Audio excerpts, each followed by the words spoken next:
Hi,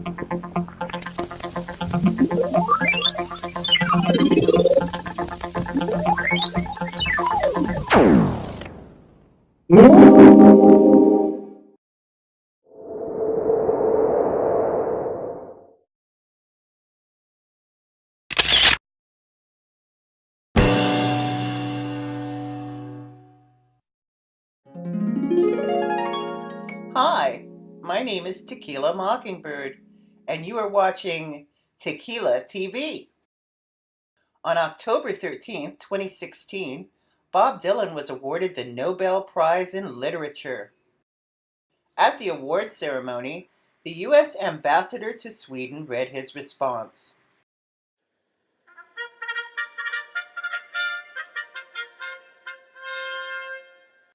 It is a great honor to introduce a speech from the Nobel Laureate in Literature, Mr. Bob Dylan.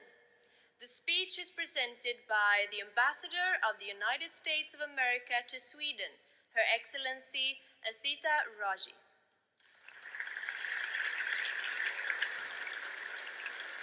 Although Bob Dylan wasn't there in person, his speech showed that he was honored to receive the Nobel Prize Award. Thank you. It's a pleasure to be with you tonight for me and to read Mr. Bob Dylan's speech in recognition of the honor he has been awarded by the Nobel Committee. Here it is. Good evening, everyone. I extend my warmest greetings to the members of the Swedish Academy and to all of the other distinguished guests in attendance tonight. I'm sorry I can't be with you in person, but please know that I am most definitely with you in spirit and honored to be receiving such a prestigious prize. Being awarded the Nobel Prize for Literature is something I never could have imagined or seen coming. From an early age, I've been familiar with and reading and absorbing the works of those who were deemed worthy of such a distinction: Kipling, Shaw, Thomas Mann, Pearl Buck, Albert Camus, Hemingway. These giants of literature, whose works are taught in the classroom, housed in libraries around the world, and spoken of in reverent tones, have always made a deep impression. That I now join the names on such a list is truly beyond words.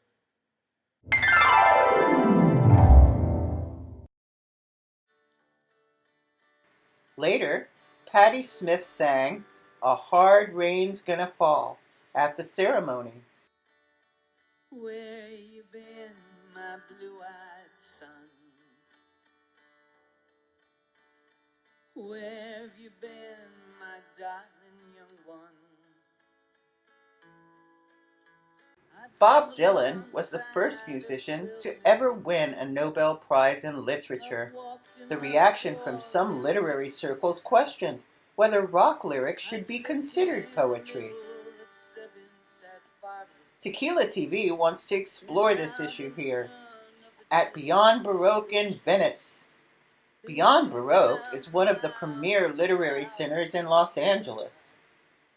It seemed like a proper setting to discuss rock lyrics and poetry together. It's a hard rain's gonna fall. What did you see, my blue-eyed son? What did you see, my darling young one? So a newborn baby. Rock, Paper, Scissors is the name of tonight's event. Jim Morrison, Patti Smith, and Bob Dylan are all famous musicians, who are also poets. Their pictures are on the event page to show how close the relationship is between poetry and lyrics. sorry. Heard salt in. Sorry. I'm sorry. Could we start that section? I apologize. Sorry, I'm so nervous.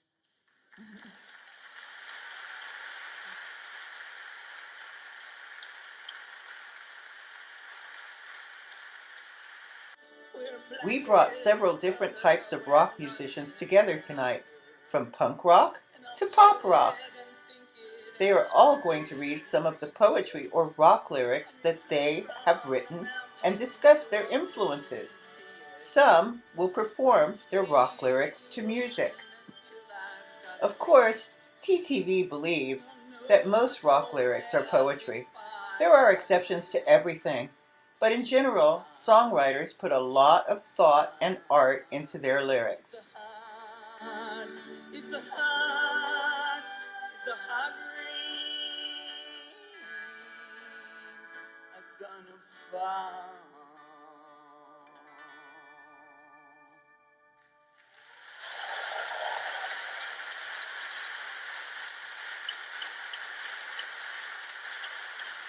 As an individual, you have to decide, yes or no, are rock lyrics also poetry? We hope that the performances tonight can help you make that decision. Please enjoy Tequila TV.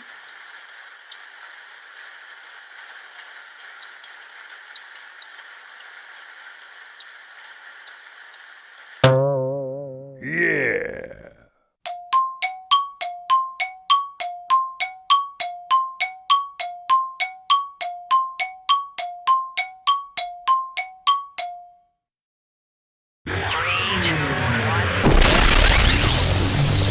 Before we could ditch the deer, the sheriff deputies were on us like white on rice.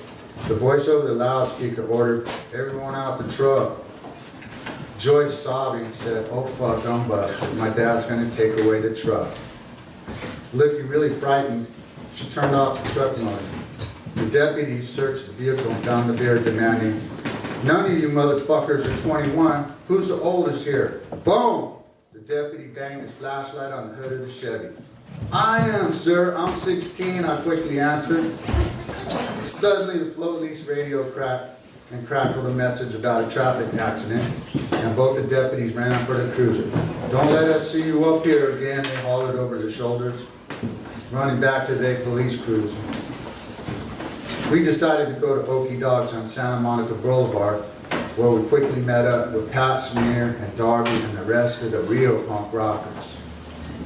Arriving at the restaurant, the parking lot and benches were swarming with punks. There were hundreds of punks in the area. I quickly scanned the area for friends, and I saw Raynard. Raynard was selling acid. He looked real fucked up. Sidling up to me, he said, "Dude, I'll sell you 4 hits of acid for $12, okay?"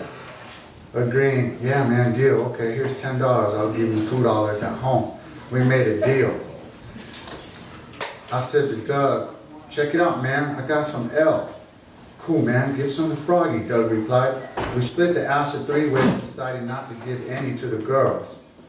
As the night wore on, we came on to the acid. Laughing hysterically at the slightest provocation, Doug and Froggy made faces at each other. And as we began laughing at each other, and then the girls, one of the first punk rock shows we saw was right here. Oingo Boingo and Wall of Voodoo were playing, right here in this room. So, let's see if I can get that. Okay, here we go. Checking the waves at the Venice Pavilion, Red Dog arrived skating up the ramp. Red Dog's Jim Muir, by the way, if you don't know any of these people. "Hey Todd, there's a show at the old Venice police station, over at the old City Hall. Tell everyone to be there, it's going to go off." Replying, "Sure, man." I kept watching the waves until the sun dipped under the horizon. The old Venice police station, Old City Hall, had just been converted into some hippie fucking artist space or some bullshit like that. It was named Beyond Baroque. We found out that Oingo Boingo, Wall of Voodoo, and Human Hands were playing there.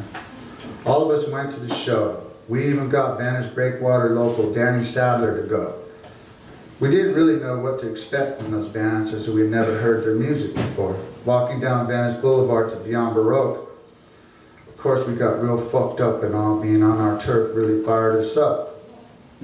For once we didn't have to travel to go to the show. However, after hearing the music, we all got pissed off at the bands as we expected some sort of up-tempo punk rock like the Dead Boys or the Sex Pistols. So we got very angry and violent, and we kicked over all the band's instruments and began to sock up the Hollywood crowd that came to see the bands, shouting, "This is Venice, motherfuckers. Y'all better check your motherfucking self." I turned over a guitar amp. Gay Ray kept yelling, "We are the new breed," at the top of his lungs. I could never figure that out, even to this day. What new breed? But this show sent a message to the Hollywood punks. There was a new group on the set. It was the Venice Suicidal Motherfuckers. I'll leave it right there at that, and I'd really like to give this little caveat. I wrote this book as a 16-year-old growing up here. This ain't no ghetto no more here. This is like, I don't know, they call it Silicon Beach or something like that. You know, but when I grew up here, it was rough. And that's how I wrote this book, rough. You know, that I didn't want to sugarcoat anything, because there was no sugarcoating here in Venice in 1979, 1980. It was just the mean streets. And, you know, we was all latchkey kids and that kind of stuff. So, I just want to leave it at that. You know, some people, they get to tripping about certain things, you know, and it's not like that. It's just how it was then. It's not like it is now. But thank you, Tequila, and thanks for having me.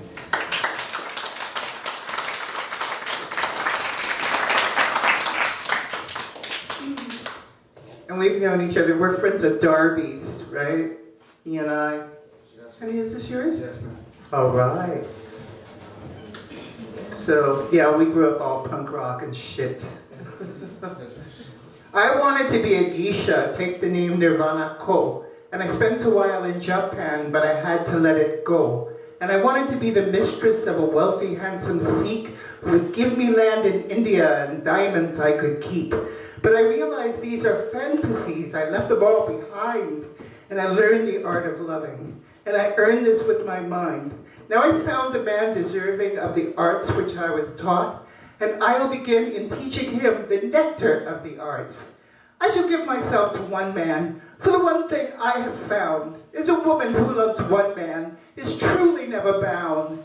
And the highest form of learning, as the Kama Sutra says, is a man can handle many loves, a woman one instead.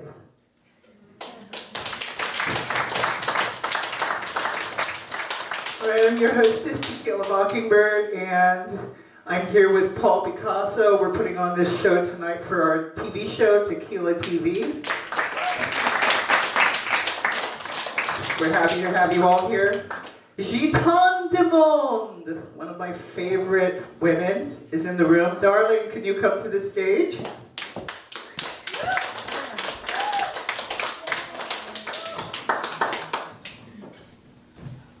Hi, thank you, Tequila. Thanks for everyone for being here. And Tequila asked me to come and to read and to discuss lyric writing. Is that correct? Yeah. So I made a few notes. I've read, but I haven't exactly discussed lyric writing before, so that was interesting for me. And I just want to say, oh, those lights are bright. I've been writing lyrics for a while, and I take it pretty seriously. To me, it's as integral as everything else in a song. My current band is Chitandamo Quartet. Woo! And yeah. Deb's here. She's one of the keyboard players with Paul Rosser, Rick Agnew, myself, and Deb Benham. And I'll just say, I should probably read something first, but I like to use language as ammunition. I like to use language to create hallucinations.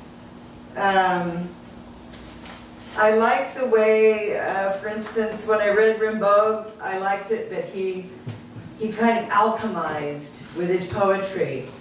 And I learned that much later, but I like to use languages in alchemy also. I'm not certain that I'm successful with it, but I like to do that. I like to use dreams, create dreamlike states with language. I like to use words as simply for their vibrations. So I'm going to read, let's see, I'll read a couple things. This is off our new album. It's called Over the High Side. Paul wrote the music, and when I heard it, it was like really kind of, it was all layered and kind of reminded me of something hallucinogenic. And so I wrote this to it. I'm not gonna, it's on the new album. So Over the High Side. Apparently over the high side, it means you're on a track and you're going really fast and you're going up. The walls climb up and up and up. Well, anyway. So this is a prose piece set to music, and here it is. Standard upright bones retain the frames of hurricane mystics, clocks of brain and riot mind, outer psychic incest. Who wants poison, medicine, action, and some rest? A way out of the heart's own prison. Walk the tightest wire inside eternal breathing reverb. Swim in blood, the wave of worms awaiting at the final turn. Towards phosphenes, towards lights, 7 days, 5 short nights. In between split-second time, over the high side. Who awoke those certain storms? Who stirred up the air? Skies are closing dense with lead. Flowers turn away their heads and tears are born. Now the night is cracking. Listen. Day is broken open. Listen. All our prayers are answered. Listen. Over the high side. Okay, that's that one.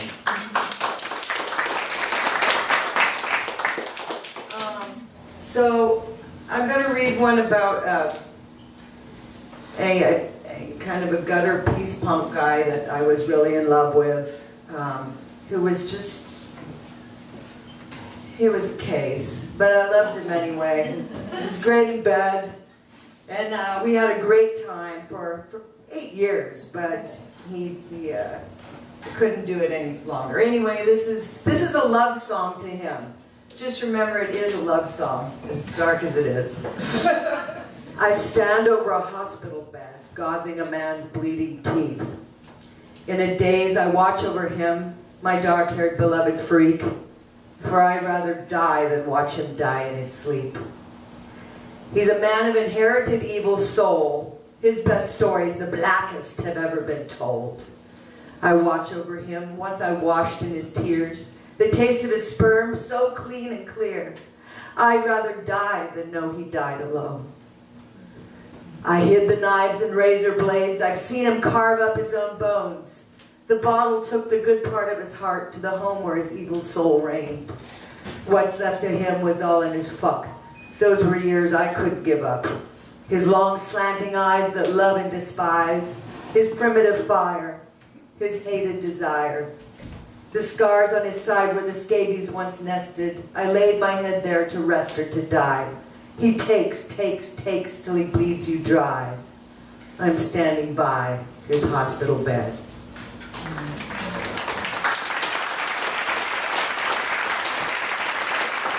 Thank you. So this is one that was inspired by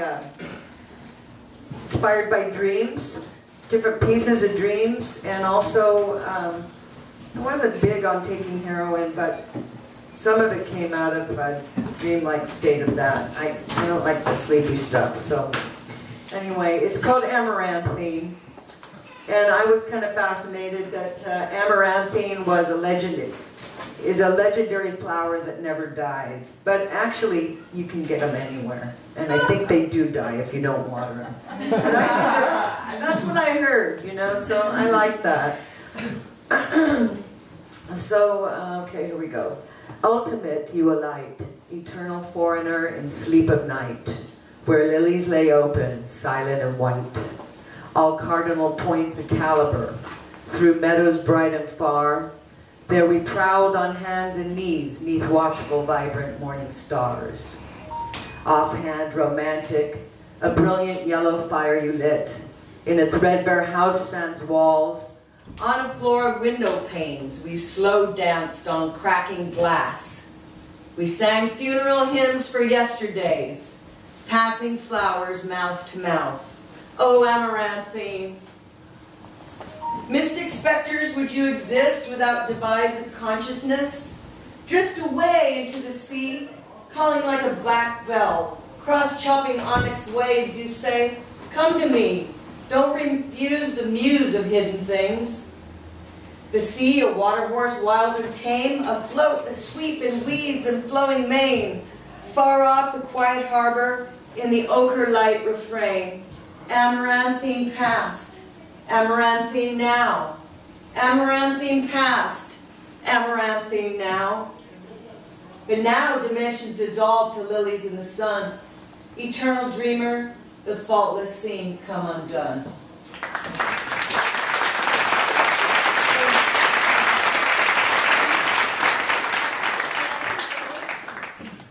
Remember in 2012, the world was supposed to end, or it was supposed to be a huge collapse. Well, I thought,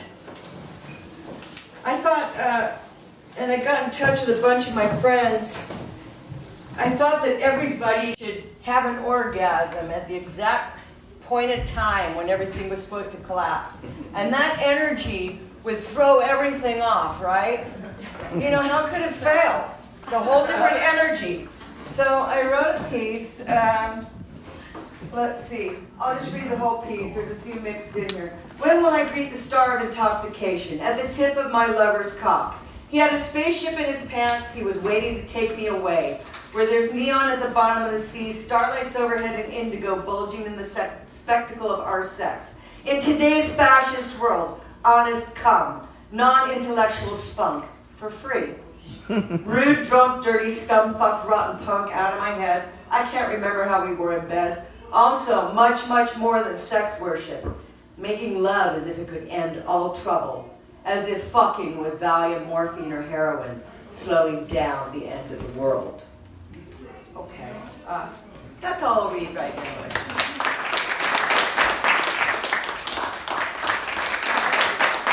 So where can we get your record? You can get the new CD from me. I have some with me. I keep them at shows. You can buy them on Amazon, but you don't want to do that. I suggested it's fabulous. Guitar Demo.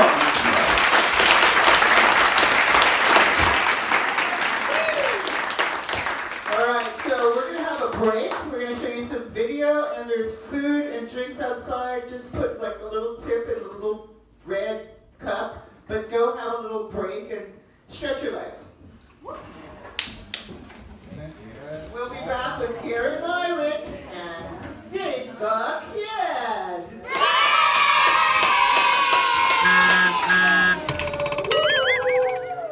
Hi everybody.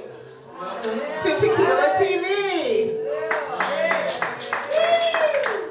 The reason we're here tonight is because this is Beyond Baroque. Tequila TV wanted to do something cultural. And we have a question.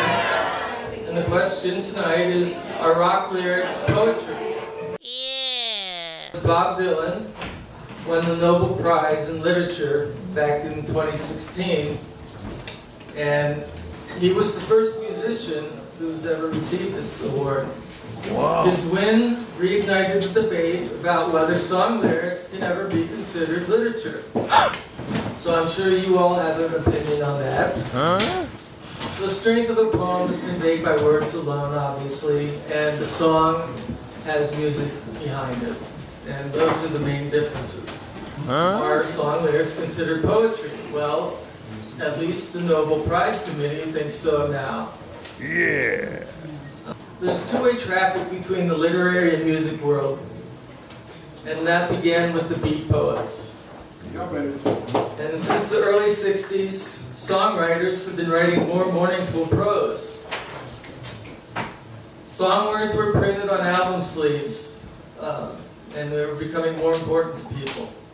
Wow. Rock and roll became really popular, and in the beginning it was mostly for people under the age of 30. Now people listen to rock and roll from cradle to grave, and that's put more pressure on people to write lyrics that are meaningful and intelligent. Wow! So the reason we had Chitan Damon here was to give you examples of her song lyrics that are considered poetry by her, and it's up to you, for you to decide whether you consider it poetry. Ooh. Now we have bands that are known for their creative lyrics. It's become a genre. They call them literary bands, and it's kind of a literary art alt rock category. Anyway, songs are not meant to be poems. If you take away the music, often you're left with an awkward piece of creative writing, full of lumpy syllables, cheesy rhymes, exhausted cliches, and mixed metaphors. Some songs are highly poetic and highly literary. They're intricate and subtle. They're clever and funny. They're profound and sad. Good lyrics tell stories. Good lyrics can convey authentic experiences. And good lyrics are both original and universal. So, as far as I'm concerned, of course, rock lyrics are poetry. That's my personal opinion, and you can have your opinion too. As with everything, some are good, some are bad. But it's your decision to like it or not. And it's your decision to consider whether song lyrics are poetry or not.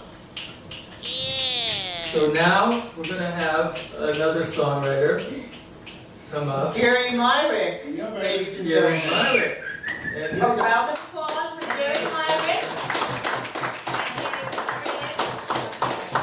Drums like crazy. I love this band. I love you guys. And we want you to tell us about your experiences when you first started out and how you wrote songs maybe, and then play some of those songs for us. Sure. Okay.